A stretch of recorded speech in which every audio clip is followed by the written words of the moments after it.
All right, I'm shooting this video for your benefit. So you can see these big oiling pipes that run across that come from here. And I assume that that is some kind of solenoid or, I don't know, motor, linear motor maybe? Anyway, you can see where the fuel or the oil line connects.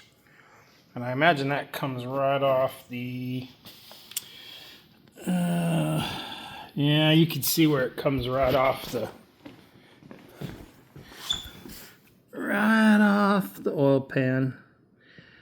So on the 14R, that's where they take the oil for the squirters.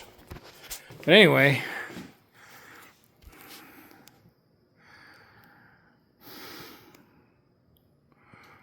I don't really understand.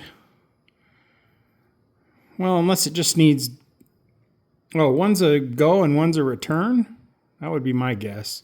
And then these are just crossovers to help oil the exhaust cam. And then it must be hollow from there back to get oil to number 1 and 2. Well, I don't know, but then, you know, here's where all the magic happens, I'm sure, for the variable cam timing.